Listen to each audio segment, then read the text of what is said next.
नमस्कार, आप देख रहे हैं पब्लिक न्यूज टीवी। मैं हूं देवकीनंदन मिश्र। आज के डीएनएम शो में हम एक बार फिर आपके सामने हाजिर हैं।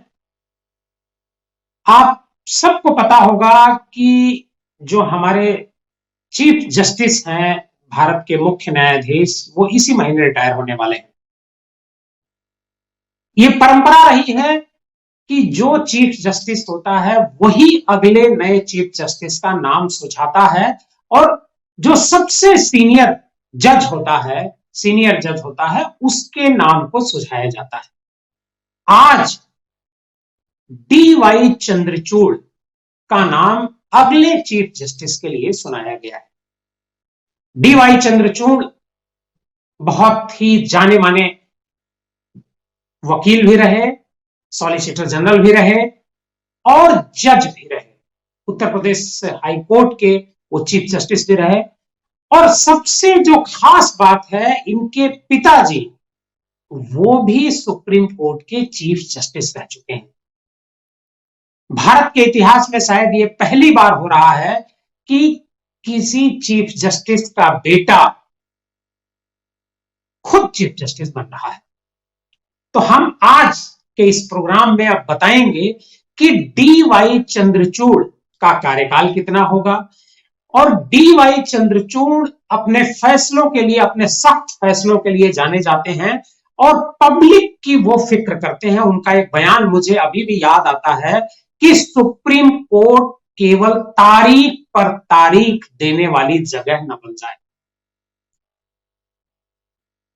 तो क्या डी वाई चंद्रचूड़ के आने के बाद सुप्रीम कोर्ट की तस्वीर बदलेगी? क्या सुप्रीम कोर्ट में सुनवाई का तरीका बदलेगा? क्या सुप्रीम कोर्ट आम लोगों के लिए खुलेगा? क्या आम कोई व्यक्ति भी सुप्रीम कोर्ट में अपनी फरियाद कर सकता है? वैसे अभी तक तो यह माना जाता रहा है कि सुप्रीम कोर्ट में वही व्यक्ति जा सकता है जिसके पास मोटा रकम हो, मोटा पैसा हो। मतलब 2-4 लाख रुपए सुप्रीम कोर्ट के लिए कोई मायने नहीं रखते। अगर आपको कोई केस लड़ना है तो कम से कम 10-20 लाख रुपए आपको सुप्रीम कोर्ट में चाहिए होगा, तब आपके केस की लिस्टिंग होगी, सुनवाई होगी। अभी तक की तो बहरहाल यही परंपरा रही है। लेकिन और सुप्रीम कोर्ट में केस कब तक चलेगा इसका भी कोई ठिकाना नहीं रहता है। लेकिन डी वाई चंद्रचूड़ जब उत्तर प्रदेश में थे, चीफ जस्टिस थे, तब भी उन्होंने अपने फैसलों को लेकर के चमकाया था। और निश्चित तौर पर ऐसा माना जा रहा है कि सुप्रीम कोर्ट के सीजीआई बनने के बाद अपने फैसलों को लेकर के चौंकाएंगे। डी वाई चंद्रचूड़ का जो कार्यकाल होगा वो करीब 2 वर्ष का होगा। हाल के दिनों में जितने भी चीफ जस्टिस बने हैं उनका कार्यकाल 2 साल, मतलब इतना लंबा कार्यकाल किसी चीफ जस्टिस को नहीं मिला है। जो अभी मौजूदा चीफ जस्टिस हैं मिस्टर यू ललित, इनका कार्यकाल भी काफी संक्षिप्त रहा है, 3 से 4 महीने का। अब हम आपको बताते हैं डी वाई चंद्रचूड़ की जो हिस्ट्री है, जो पूरा इतिहास है, पहले उनका इतिहास बताते हैं कि डी वाई चंद्रचूड़ कहां कहां काम कर चुके हैं। तो 1998 से लेकर के 2000 तक D Y Chandrachud additional solicitor general of India रहे हैं। और मार्च 2020 में 29 मार्च 2020 को उनकी पोस्टिंग अतिरिक्त जज के रूप में हुई। पहली बार वो जज बने, सीधे एडवोकेट से सीधे वो जज बने।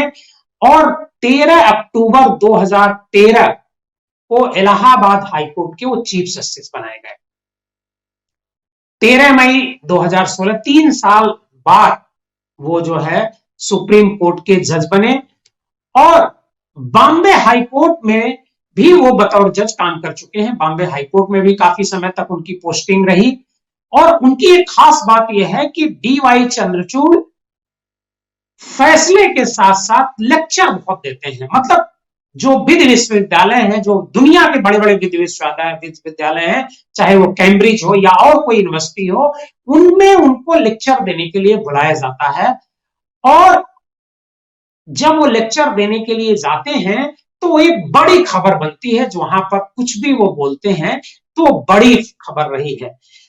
अब मैं आपको बताता हूं कि डी.वाई. चंद्रचूड़ का जो फैसला है, जिन फैसलों के लिए वो जाने जाते हैं, उनमें सबसे ताजा जो फैसला है वो है नोएडा ट्विन टावर का गिराने का फैसला, जिसको लेकर के पूरी भारत में तो चर्चा हुई हुई कि ट्विन टावर जिस दिन गिराया गया, सारे टेलीविजन पर उसको लाइव दिखाया गया।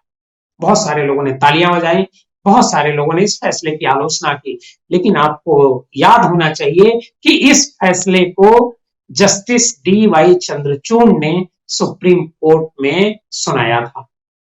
और एक बड़ा इंटरेस्टिंग फैसला एक और है उनका, जिसका जिक्र करना यहां बहुत जरूरी है। एडल्ट्री लॉ को लेकर के जो फैसला है वो भी उन्होंने फैसला सुनाया है।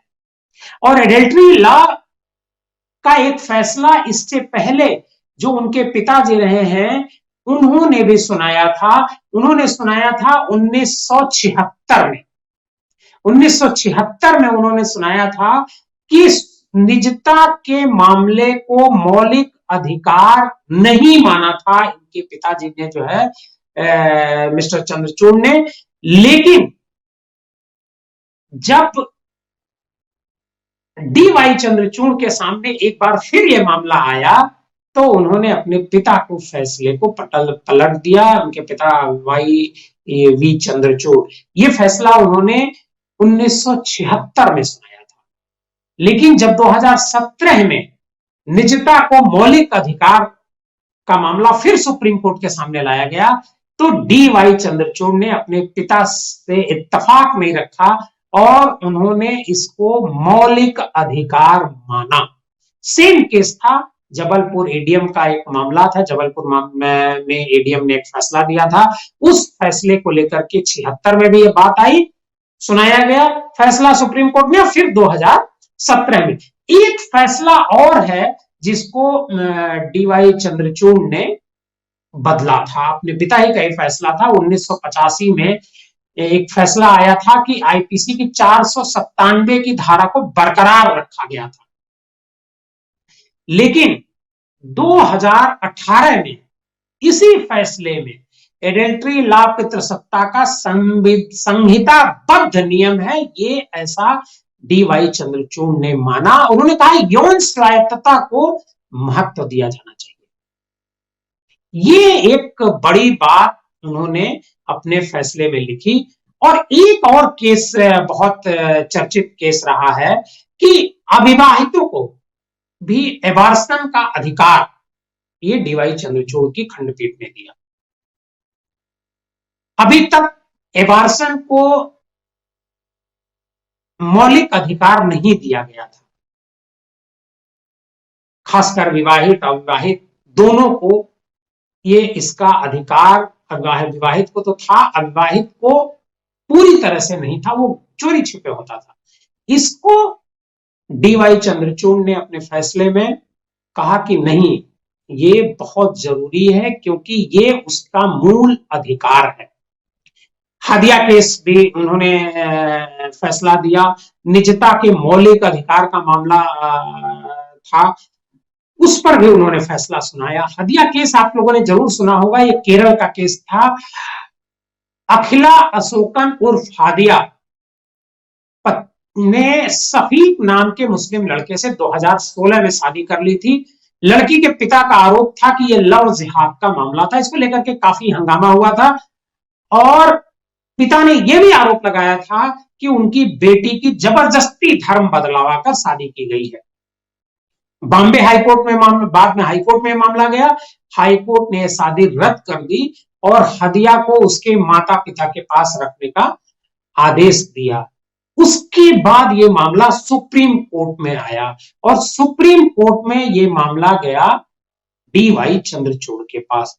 तो डी.वाई. चंद्रचूड़ ने इस जो हदिया की जो शादी थी उसमें जो हाईकोर्ट का फैसला था शादी को रद्द करने का, उसको खारिज कर दिया और खारिज करते हुए कहा कि नहीं, ये किसी भी लड़की का अगर वो बालिग है तो वो उसका अधिकार है कि वो किसके साथ शादी करती है। यही बात उन्होंने उस लड़की के लिए भी कही।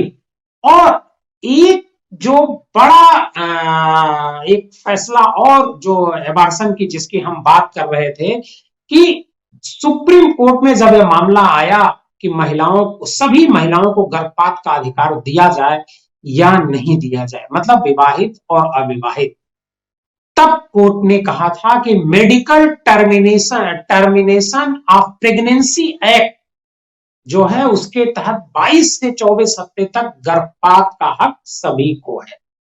मतलब पहला जो 22 से 24 हफ्ते का गर्भपात हो वो कोई भी महिला, चाहे वो विवाहित हो चाहे वो अविवाहित हो, वो करा सकती है। इसका भी अधिकार डी.वाई. चंद्रचूड़ ने दिया। डी.वाई. चंद्रचूड़ बहुत अपने फैसलों के लिए जाने जाते रहे हैं। डी.वाई. चंद्रचूड़ कई फैसलों में उन्होंने उनके जो फैसले के साथ साथ वो बयानों के लिए भी जाने जाते हैं।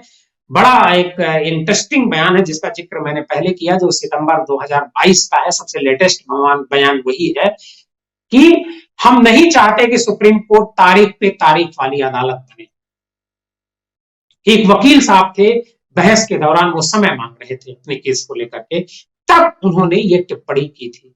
ये इस टिप्पणी को बहुत ही गंभीर माना गया था और लोगों को एक उम्मीद जगी थी, वकीलों को भी उम्मीद जगी थी और आम लोगों को भी एक उम्मीद जगी थी कि सुप्रीम कोर्ट से अब जल्दी न्याय मिलेगा, त्वरित न्याय मिलेगा, ऐसा लोगों का मानना था। क्योंकि नवंबर में, अक्टूबर के लास्ट और नवंबर तक नए चीफ से, जब सितंबर में ये स्टेटमेंट उन्होंने दिया सुनवाई के दौरान, और ठीक 2 महीने बाद वो खुद देश के चीफ जस्टिस बनने वाले थे। एक और बयान उनका 2018 का है जो लोकतंत्र को लेकर के उन्होंने दिया था। उन्होंने कहा था कि एक अलग विचार लोकतंत्र के प्रेशर कुकर में सेफ्टी वाल्व की तरह है, इसे पुलिस की कड़ी ताकत से बांधा नहीं जा सकता है, नहीं तो ब्लास्ट हो जाएगा। ये उन्होंने तब कहा था जब भीमा कोरेगांव हिंसा मामले की सुनवाई वो कर रहे थे। तब उन्होंने कहा था कि अगर आप मतलब इसका आशय ये था कि अगर आप सत्ता में हैं तो विरोधियों की आवाज को पुलिस के जरिए दबा नहीं सकते हैं। अगर वो दबाते हैं तो कोई समय एक ऐसा आएगा कि वो ब्लास्ट कर सकता है। इस बयान की भी काफी उनके चर्चा हुई थी। और एक और उन्होंने गुजरात में दिया था अपने भाषण के दौरान फरवरी 2020 में कि असहमति पर अंकुश के लिए सरकारी मशीनरी को लगाना डर की भावना पैदा करता है। ये कुछ इसी से मिला जुला आशय का बयान था। असहमति को राष्ट्र विरोधी कहना लोकतंत्र पर हमला है। आज की तारीख में कुछ ऐसा समय चल रहा है कि अगर आप सरकार के खिलाफ कोई भी बात करते हैं तो उसे राष्ट्रद्रोह मान लिया जाता है। ये एक बड़ी चिंता की बात है। इसको लेकर के पूरे देश में बहस हो रही है और सुप्रीम कोर्ट में भी बहस हो रही है।